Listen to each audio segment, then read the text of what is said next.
por dentro das principais discussões que impactam seus investimentos e das análises de nossos especialistas sobre as movimentações do mercado financeiro. Falando nisso, nosso encontro é toda manhã, logo após a abertura do mercado. Entre nos canais oficiais do Itaú Personalité e envie suas dúvidas sobre recomendação de investimentos.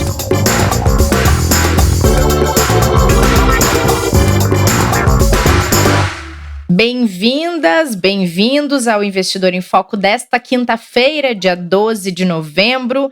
No nosso cardápio de hoje, medidas do governo para impulsionar a economia, presidentes de bancos centrais reunidos em evento online e um papo bem especial sobre inovação, transformação digital, diversidade e, claro, investimentos.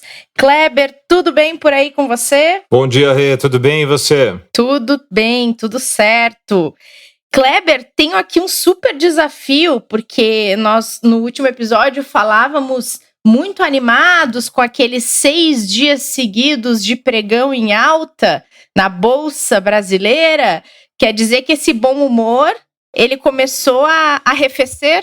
Mais ou menos, né? Na verdade, assim, a gente teve um bom humor muito ligado a tudo que está acontecendo no mercado externo, né? A gente não teve nenhuma mudança de fato no mercado local aqui. Sim. O investidor naturalmente foi acompanhando essa esteira de otimismo internacional que tem um reflexo direto aqui no nosso mercado, e a gente acabou, como a gente comentou um pouco ontem, né? Tendo algumas empresas com preço descontado, né? Tendo possibilidade também da gente, por estar muito mais barato, acabar tendo um investimento um pouco maior, até principalmente por investidores até de fora do país que olham com algumas oportunidades, e aqui também o investidor local olhando e falando, bom, tem uma alternativa aqui de eu entrar na bolsa agora que acabou ficando com desconto e eu tenho uma visão melhor do cenário lá de fora. E aí ontem a gente teve um dia um pouco mais com o investidor olhando para a nossa realidade local, né? Sim. E aí aquelas dúvidas e preocupações que a gente tem aqui voltaram a pesar, né? Então, tanto as questões com relação às perspectivas de privatizações, né? Tipo, de quando elas vão acontecer, né? Os planos de reformas, né, que eles estão estagnados, a gente sabe que eles estão lá para serem discutidos, mas tipo, quando que eles vão andar e quando que isso vai acontecer, né? E principalmente aquilo que a gente falou dos discursos, né, que acabaram gerando dúvidas, se a gente vai ter extensão de auxílio emergencial, se não vai, se isso pode ou não impactar e quanto o teto de gastos. Então isso acabou gerando ruído e impactou um pouquinho o mercado. A gente viu uma pequena queda da bolsa, se considerado toda a alta que a gente teve no mês, que ainda está bem positivo. E esse ruído que você mencionou, ele está sendo uma grande atenção dessa quinta-feira nos jornais, no governo em si, porque tem várias conversas. A gente mencionou no episódio anterior aqueles desafios todos da equipe econômica em manter algum tipo de auxílio às famílias mais atingidas pela pandemia e também como, além de uma forma de renda, também para fazer a economia girar, para tentar impulsionar essa recuperação. E aí, Kleber, essa discussão, além da possibilidade de criar um programa em substituição ao Bolsa Família, tem também essa possibilidade de um programa de microcrédito para esses trabalhadores informais que vão deixar de receber o auxílio emergencial logo que ele terminar de ser concedido ao público que ele é concedido hoje. Só que aí tem esse outro lado todo do teto de gastos, ou seja, é um equilíbrio bastante difícil de conseguir fazer, né? Quando a gente olha para valores individuais, né, desse microcrédito, os valores eles até que não são tão altos, pensando, né, no que seria para o financiamento aí de pequenos negócios, né? Quando a gente vê o tamanho que ele pode chegar, aí sim o impacto para o teto de gastos pode ser muito grande. Por quê? Sim. A Caixa Econômica Federal, segundo o que foi apurado, já tem condições de oferecer algo próximo em 10 bi de reais, tá, para financiar essa nova linha de crédito. Só que o valor que o governo gostaria e que poderia até chegar atinge talvez 25 bi. Com a implementação de novas medidas que estão em estudo, tá? E o valor do empréstimo ficaria, então, ali entre R$ 1.500 e R$ 5.000, tá? Dentro desse programa. Os integrantes do alto escalão do governo, né, que foram ouvidos, disseram que eles estão estudando, né, tanto manter o Bolsa Família ou Renda Cidadã, como vai se chamar, né, se eles vão mudar o nome ou não, que atualmente já beneficia quase 15 milhões de famílias, né, e incluir mais pessoas nessa regra. A grande preocupação é a seguinte: o lado social é extremamente importante, isso é super necessário, a gente precisa que isso continue e seja ampliado. O ponto é como o governo vai conseguir equilibrar isso com todas as outras demais contas, rolagem de dívidas que eles têm que fazer e compromissos que eles têm que cumprir também. Então, se conseguir encaixar tudo isso, perfeito, porque sem dúvida nenhuma, depois de tudo que a gente passou e vem passando, principalmente o pequeno, médio empresário brasileiro, principalmente o pequeno, né, que sustenta uma cadeia enorme de negócios no Brasil, precisa desse suporte para conseguir se sustentar, sobreviver aqui, né? Então, essa ajuda ela vai ser muito bem-vinda. Acho que não é nem ajuda a palavra, né? Esse auxílio, né? Esse suporte por um período, mas é muito importante que ele também não venha ferir muito aquele que já está bastante machucado, que é o nosso fiscal, e a gente sabe que isso é super preocupante e importante para que a gente não tenha problemas maiores no futuro. Que pode trazer consequências bem ruins, né, para as contas e também para a imagem do Brasil, né, Kleber? Sem dúvida, sem dúvida. Bom, para a gente fechar nosso giro pelos mercados, tem um evento online hoje que vai reunir a presidente do Banco Central Europeu, o presidente do Fed e o presidente do Banco Central da Inglaterra. Investidoras e investidores, fiquem atentos. Quando essas grandes figuras estão reunidas, às vezes saem algumas informações importantes, né, Kleber? Reunião importante, né? É verdade. Peças importantes, né? Peças importantíssimas. O que é mais esperado ali foi um ano extremamente atípico, né? Com um movimento de política monetária e de estímulo fiscal gerado no mundo, estímulo monetário gerado nunca antes visto, e esses três grandes grupos, né, Banco Central Europeu, o Fed, né, o Banco Central da Inglaterra também, a gente tem o BOJ no Japão, a gente tem o Banco Central na China, a gente teve um movimento aqui no Brasil também, todos esses grandes grupos, né, instituições, na verdade, falando, estão trabalhando cada vez mais para entender como que estão, primeiro, as questões de crédito, a economia global e o que é necessário fazer para continuar mantendo a atividade econômica primeiro, não é nem só crescimento, em continuidade de atividade normal e por causa dos riscos da pandemia e o quanto eles podem ainda, o quanto eles têm de fôlego para ajudar com as medidas que eles podem, tanto de quantitative easing, ou seja, de recompra de títulos no mercado, de redução de juros, de geração de crédito, ou mesmo de outras operações que eles possam fazer no mercado para gerar estímulos e ajudar a economia. Então, dessas reuniões, né, o que se espera normalmente é que saiam-se informações que gerem positividade para o mercado do ponto de vista de dizer assim, olha, os bancos centrais vão dar tais suportes ainda para que a economia possa se sustentar num período que a gente ainda possa passar de dificuldade nos próximos meses, que é esperado, né? Por mais que a gente torça que saia logo aí uma vacina, que a gente tenha um começo de 2021 diferente, a gente vai ter um período ainda de adaptação e muita coisa deve rolar até que a gente volte à normalidade. Com certeza, se é que vai ter uma normalidade, né, Kleber? Ou Teremos, vai ter, né, uma situação diferente, talvez. Exatamente. Bom, gente, a gente tem um convidado hoje que é um cara que tem muita história para compartilhar com a gente. O Moisés Nascimento é Chief Data Officer do Itaú. Depois eu vou pedir para ele explicar o que isso significa exatamente, porque a gente sempre traz os cargos em português, mas esse aí ficou mais difícil. É mineiro de Belo Horizonte, passou bons anos no Vale do Silício.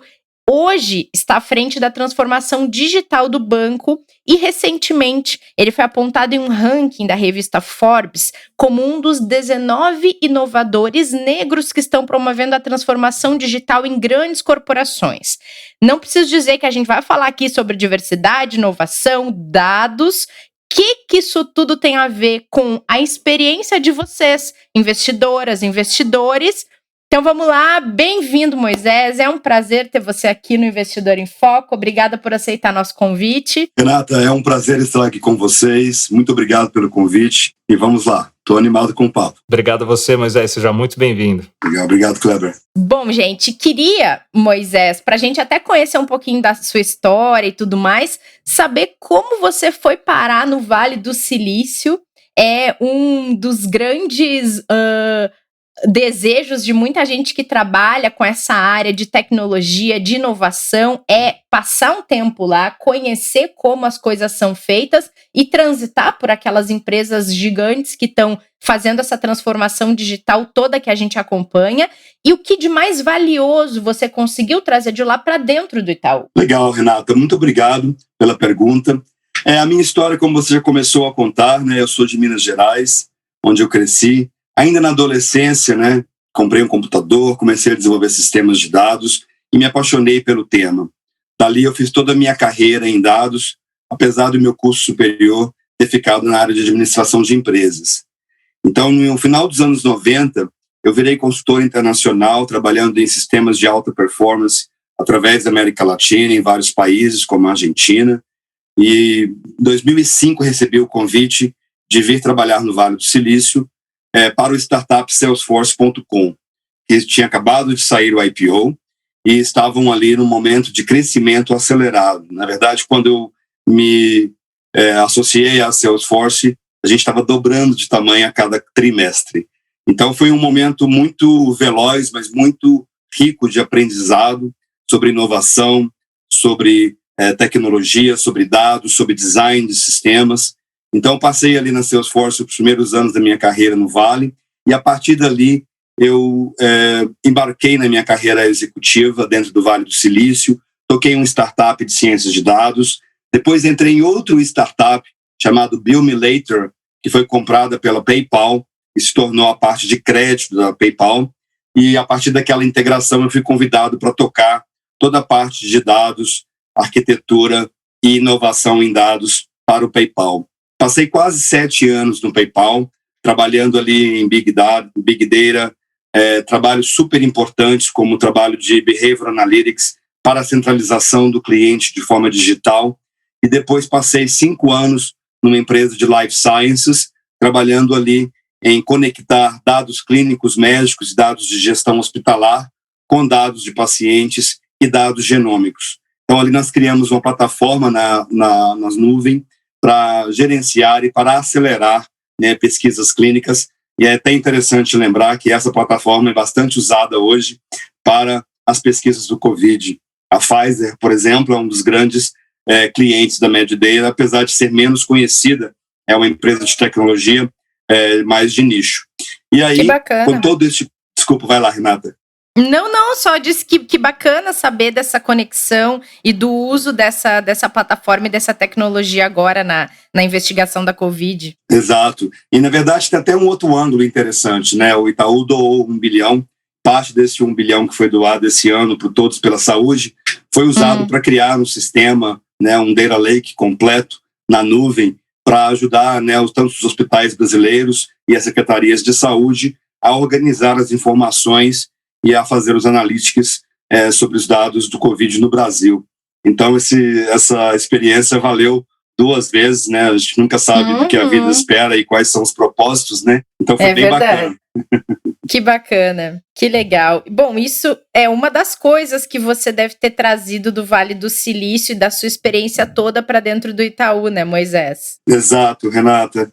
E eu acho que parte do interessante disso, né? Você perguntou o que a gente traz de lá. Eu acho que eu trago 3 coisas principais do Vale do Silício. Primeiro, de que inovação é quase que um processo artesanal, né? A gente às vezes fica pensando muito grande e se esquece que inovação se faz com pequenas ações dia a dia, né? E isso é um pouco da teoria por trás de Agile Methodology, né? Então você vai iterando ali produtos com pequenos, né, passos de inovação e isso vai se tornando algo, né, muito maior quando a sinergia, né, dessa plataforma digital ela começa a se combinar.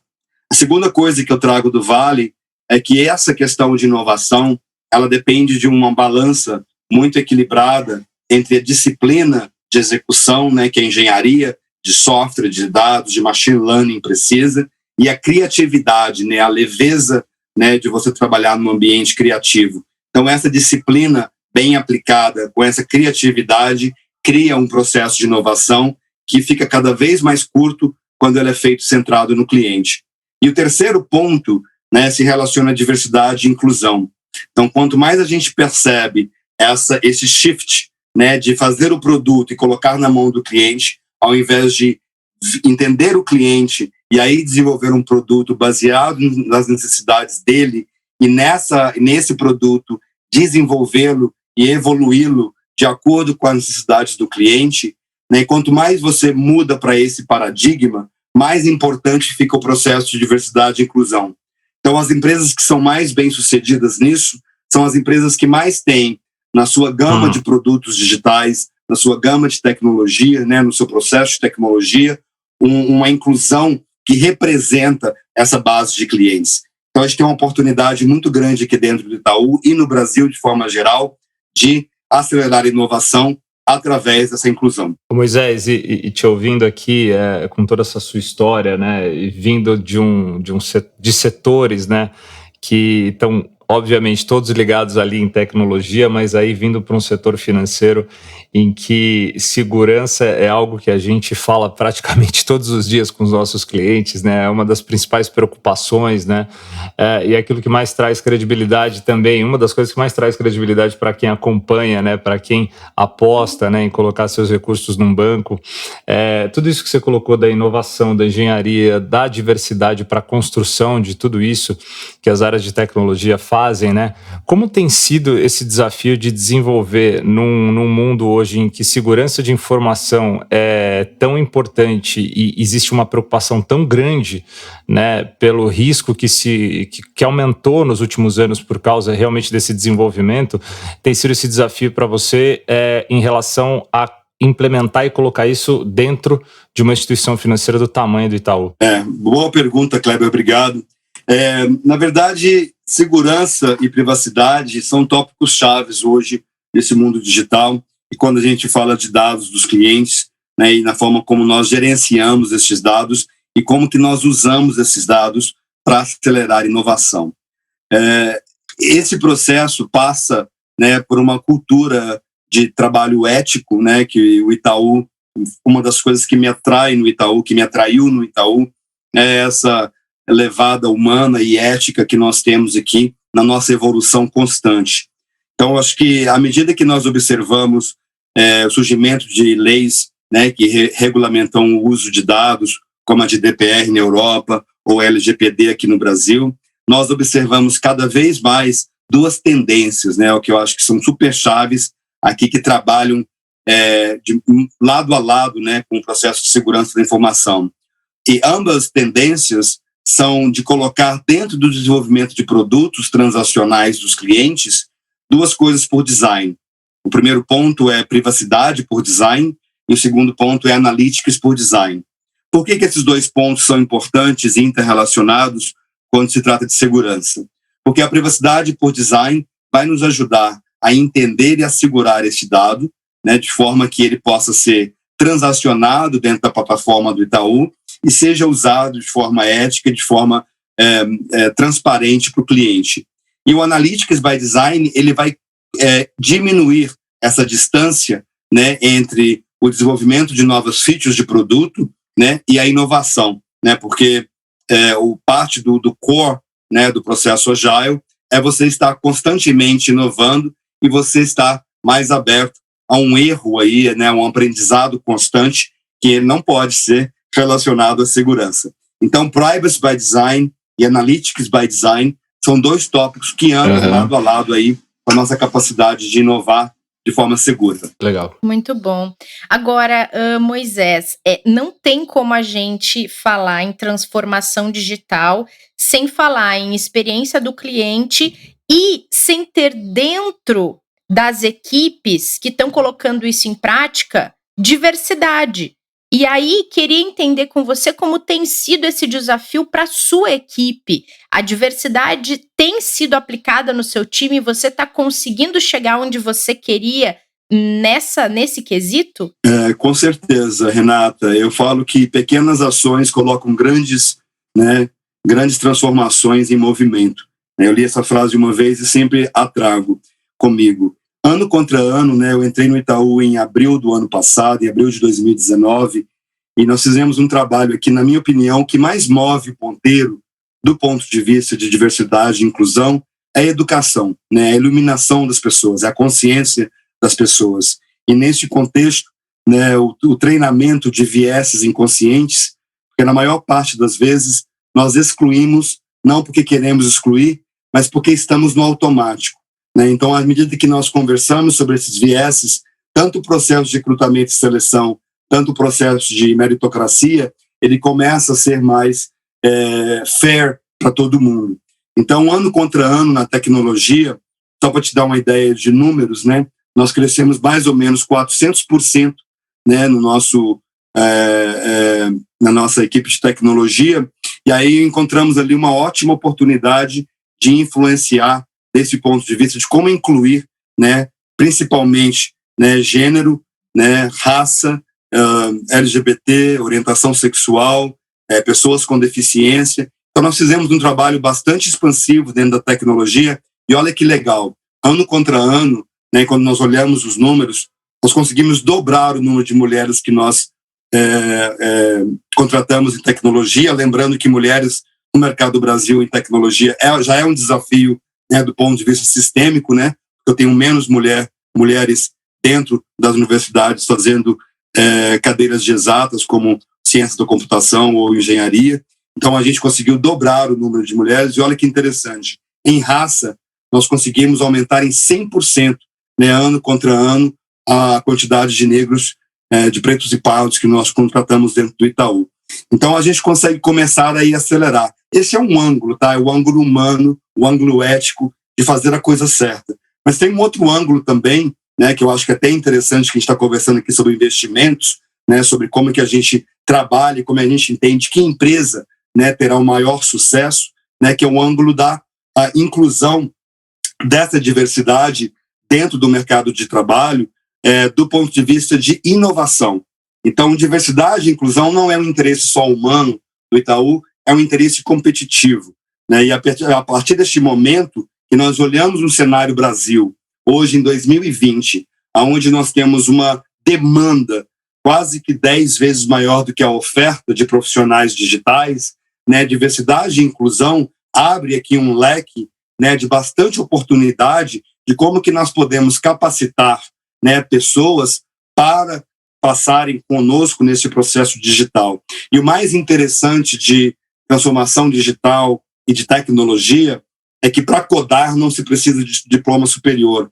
Então nós temos aqui no Brasil, né, apesar de termos o desafio de como contratar, de como ter capacidade, né, em talentos para executar essa transformação, nós também temos aqui uma oportunidade de como incluir mais para, assim, resolver esse desafio de inovação que temos. Excepcional, Moisés. Estava te ouvindo aqui e pensando um pouco que você estava falando dessa parte tanto de dados quanto humanas.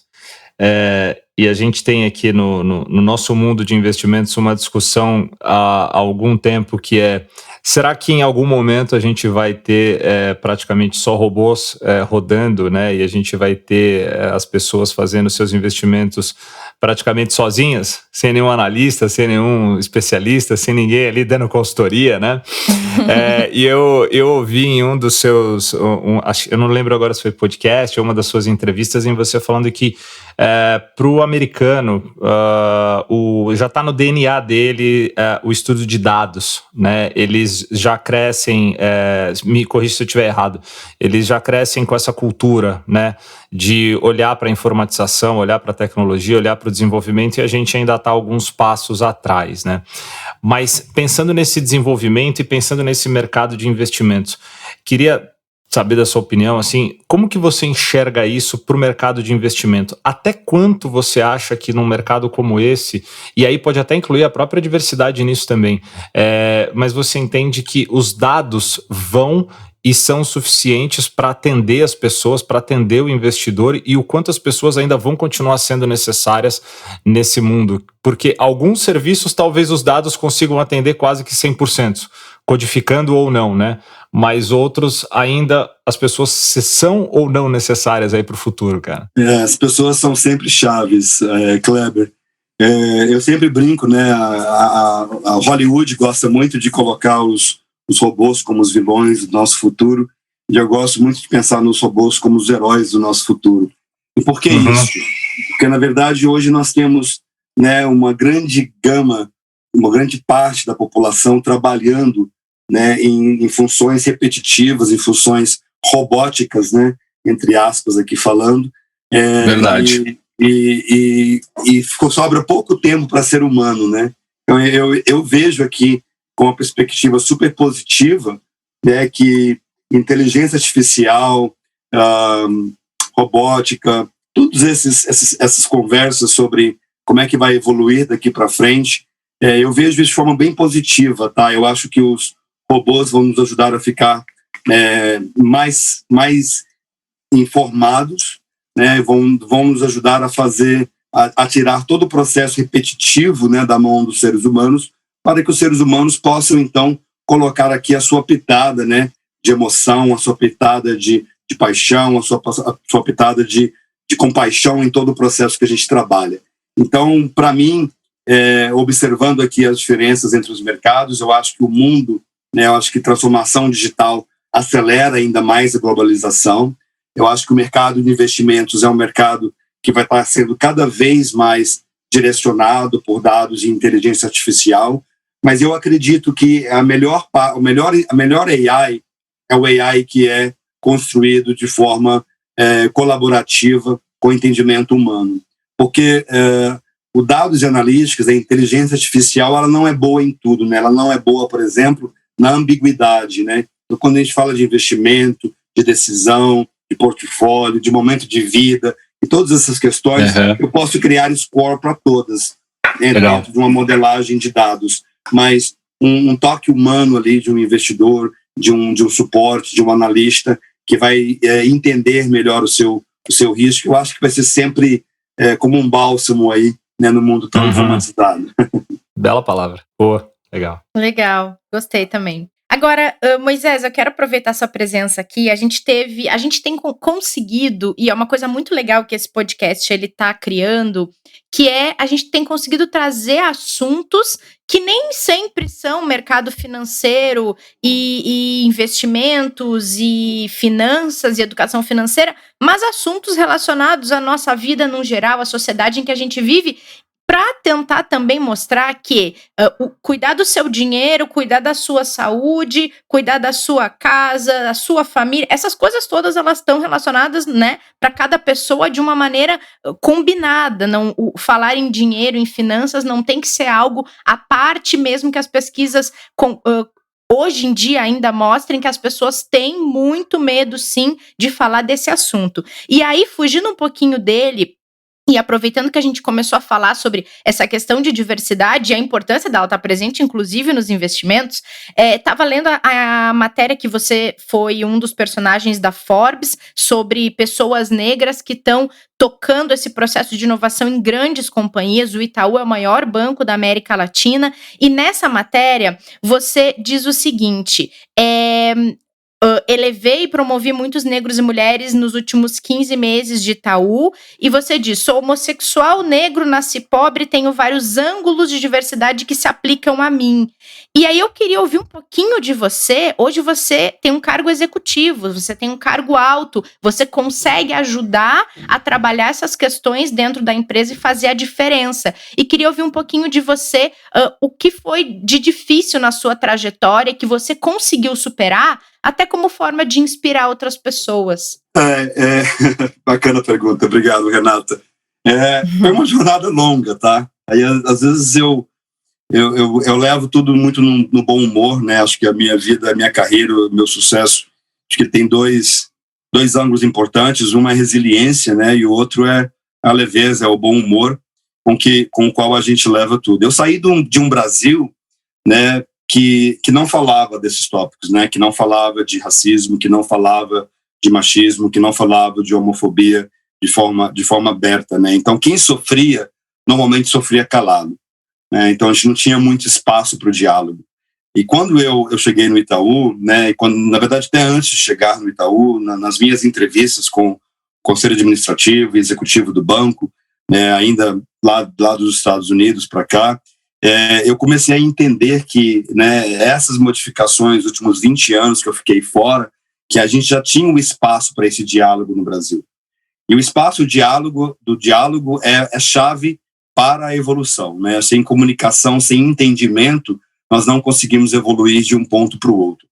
Então, para mim, essa questão, né, dessa abertura que nós temos hoje de dialogar e de debater o tema, que na verdade não é um tema simples, né, diversidade e inclusão, e em todos em seus pilares aí, não é algo simples de se resolver, principalmente do ponto de vista corporativo, né, porque tem toda uma instituição social, governamental e cultural que também rege todas essas questões. O que é mais interessante de observar, na minha opinião, né, e aqui é quase que uma mensagem para todo mundo que ainda sente, né, na pele esses desafios, e eu sou uma pessoa que ainda o sinto, né, mas hoje eu tenho essa capacidade de influenciar e ajudar bastante. É isso mesmo, é ter essa força, ter essa garra e lembrar que todas as ações afirmativas que nós temos feito no Brasil, tanto no setor público, tanto no setor privado, elas são super chaves para dar para todo mundo que vive, né, em exclusão, de certa forma, né, essa força interna de resiliência e de poderio para saber que é possível. Né, mas não é aquele é possível, vai atrás. Né, aquele é possível, nós entendemos que temos resistências institucionais, né, a gênero, a raça, etc., mas que nós temos também um processo de afirmação. O Kleber perguntou agora há pouco sobre diferenças, né, entre americanos e brasileiros. A gente observar, por exemplo, a questão racial nos Estados Unidos, onde houve a segregação nítida, né, através de uma segregação racial e uma violência através de instituições como a KKK, e depois, durante o movimento de Civil Rights, você começa a ver ações afirmativas nos Estados Unidos, começando já ali no final da década de 60, início da década de 70. Quando a gente olha para o Brasil, é muito interessante, né, a diferença. Né? O Brasil nunca teve essa separação nítida, sempre teve uma miscigenação, né? Bem 400 anos atrás, a população começou a se miscigenar. E como não houve essa segregação nítida, essa separação, né, nunca houve uma afirmação dos problemas estruturais até o início desse século, né, do século XXI.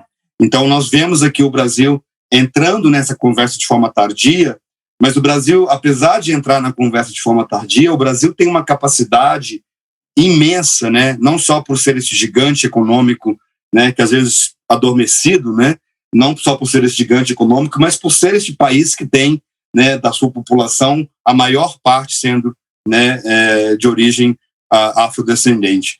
Então, para mim, essas questões são todas muito interessantes e eu acho que 2020 foi um ano que nos ajudou muito a entender o lado humano, né, da vida, né? Acho que o Covid forçou todos a se aproximar mais das famílias. A gente estava numa vida corrida, né? Então, do conceito de tribo, né? A gente via poucos pais, né? A gente tinha um contato menor, né? Hoje a gente tem um contato maior.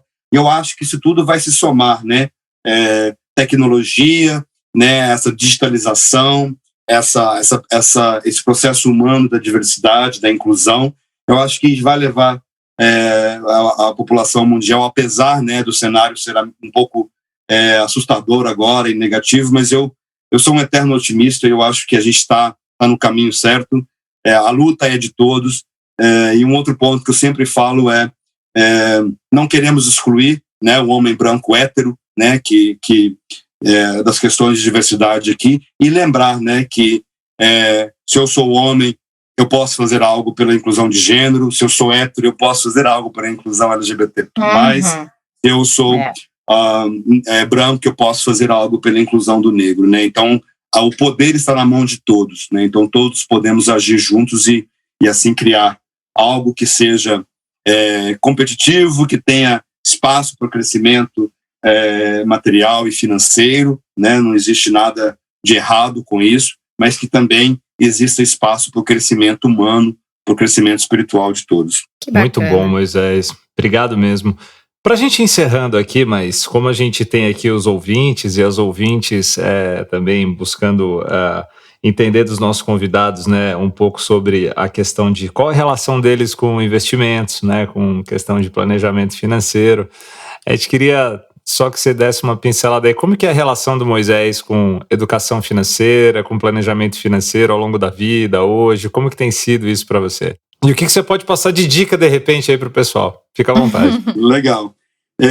Eu criei, né, a minha própria história, como você pode deduzir, né, meus pais meu pai era uma pessoa muito simples, minha mãe é uma pessoa muito simples, então a educação financeira foi algo que eu recebi principalmente na minha universidade de administração de empresas e dentro do banco hoje, né, como head de dados e analytics, eu tenho um time muito grande, né, que está aí trabalhando em parceria com nossos times de investimento para melhorar cada vez mais os nossos indicadores, para ser cada vez mais assertivo, né, com os nossos clientes, quais são as suas necessidades de investimento, seus planejamentos financeiros. Então, a gente tem esse ângulo aqui bem forte com o time de investimento, com os produtos de investimento, para que, com dados e analíticas, nós consigamos aí, cada vez mais ter insights que são chaves para o nosso cliente nas suas decisões de investimento. Então, eu acho que esse é o ângulo que eu mais tenho colaborado aqui. A gente tem uma parceria muito forte entre o nosso negócio de investimentos e o nosso time de dados e analíticas, e nós temos cada vez mais acelerado, né, esse poder de transformação, né, de digital dentro do nosso portfólio de produtos de investimento para conseguir cada vez mais sermos assertivos e tratar bem, cuidar bem dos nossos clientes, porque os seus investimentos, né, são os seus planos de vida, são os seus planos de aposentadoria, são os seus planos de educação dos filhos. Isso é tudo muito chave para a gente, porque o cliente sempre em primeiro lugar aqui dentro do Itaú. Excelente. Legal. A gente até conversou com o Cláudio em outro episódio, Moisés, sobre essa questão toda do uso de algoritmos e dados para qualificar esse sistema e esse processo de recomendação que é tão rico para o banco, né? Que o banco valoriza tanto que pode usar a inteligência artificial para qualificar tanto isso e chegar bem mais perto daquilo que as pessoas estão buscando quando vem investir no Itaú. Bem alinhado com isso que você falou. Ele também gosta muito desse assunto, inclusive. Eu e o Cláudio batemos papos imensos aí sobre tecnologia, inovação, dados e analytics. O Cláudio é um super parceiro aqui dentro do Itaú em tecnologia. E é super legal mesmo trabalhar com ele. Cláudio é um cara iluminado. É verdade. De vez em quando ele aparece aqui para trocar uma ideia com a gente. Moisés, obrigada pela sua disponibilidade, foi super legal. Imaginei que a gente ia conseguir conectar vários assuntos nesse papo com você. Você é um entusiasta da comunicação também, né? Eu sou um eterno otimista, sempre. Muito obrigada. Muito bom. Vocês. Obrigado, Moisés, mais uma vez, viu? Legal, obrigado. Tchau. Valeu, parabéns pela história e a gente espera você mais uma vez aí no futuro, com certeza. Volte mais vezes. Será um prazer, Kleber. Obrigado. Obrigada, gente. Obrigada, Kleber, Moisés, todo mundo que acompanhou o episódio de hoje. Lembrem-se que tem live hoje às 7h da noite nos canais do Itaú Personalité, não percam. E a gente se encontra no próximo episódio para tomar aquele café com canelas. Até lá! Fique por dentro das principais discussões que impactam seus investimentos e das análises de nossos especialistas sobre as movimentações do mercado financeiro. Falando nisso, nosso encontro é toda manhã, logo após a abertura do mercado. Entre nos canais oficiais do Itaú Personalité e envie suas dúvidas sobre recomendação de investimentos.